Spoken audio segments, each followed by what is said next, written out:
Hello everyone, I'm Fernando Pena and I'm going to be speaking to you guys about the Charrúa tribe. Sorry for my makeshift setup. Most of the Charrúa population resides within what we know as present-day Uruguay, which is fairly small. It's not that big, it's fairly small. A small percentage lived in some parts of Argentina and Brazil, which is like a very small percentage because about 90% lived in Uruguay.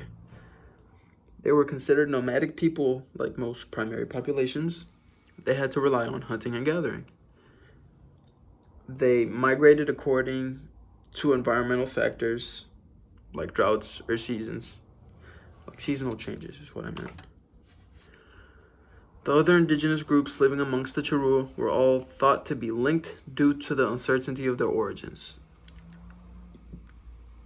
In this case, it was very weird.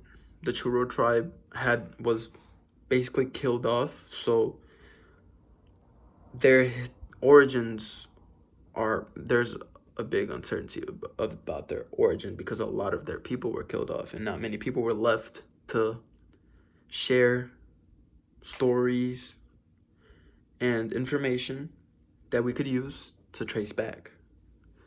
Therefore, all of these linguistically related groups, including the Yalo, Juanoa, Bohane, Minuan, formulated the generic name Charrúa. Each group's population ranged from 10,000 to 20,000. Obviously, considering Uruguay's size, it made sense. This is what that population would take up, which was probably about 30,000 to 50,000 in total. Maybe probably less than 30,000, to be honest.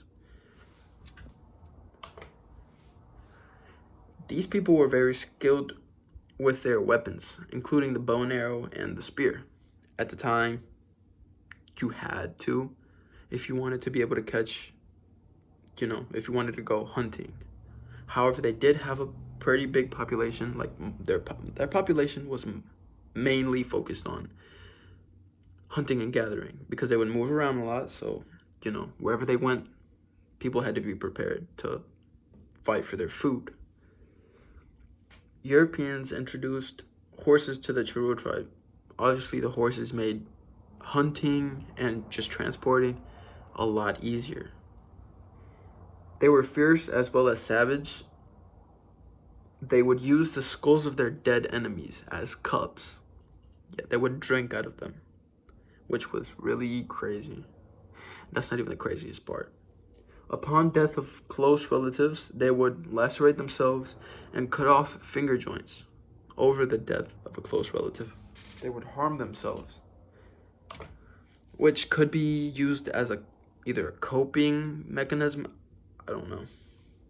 It's weird.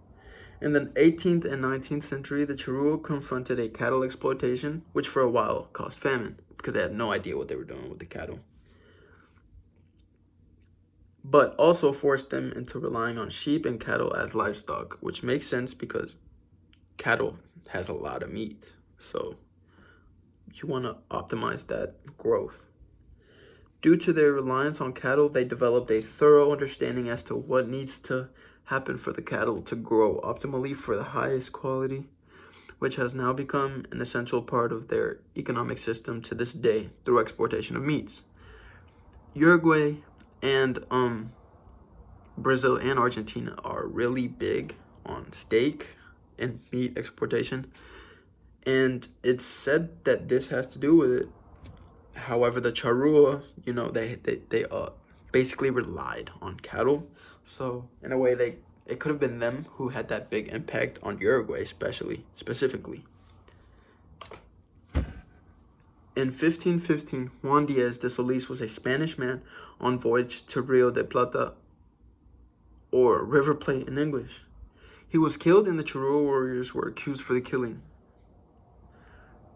It makes sense they were accused of the killing because, it's a foreign man coming to conquer. Well, they at the time probably thought that they were there to conquer, and they knew that they were there to conquer, and they knew that they weren't going to want to share, so they probably just ended him. They were like, nah, this is not okay.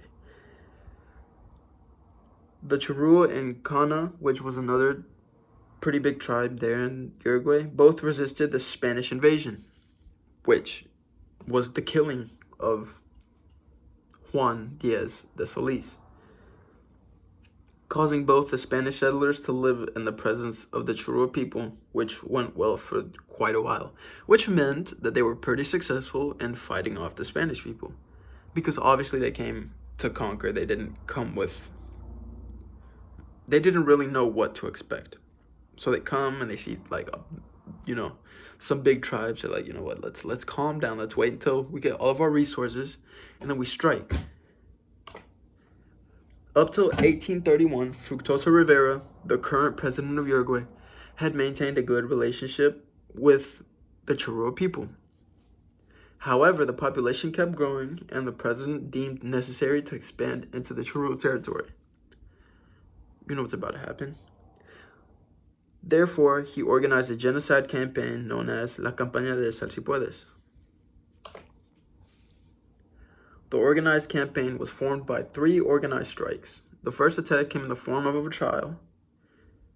The president had planned to have them meet him and told them that they were going to war alongside against a foreign enemy. He then would wait till they were drunk and defenseless to execute them.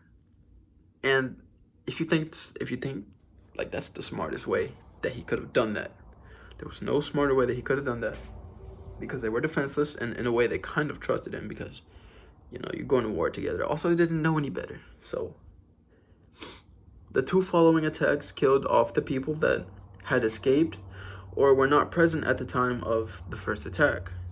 So he was ruthless. He didn't want anyone alive. According to the Argentine census study in 2001, 676 Charrúa people remained in the small province of Entre Rios, which is in Argentina.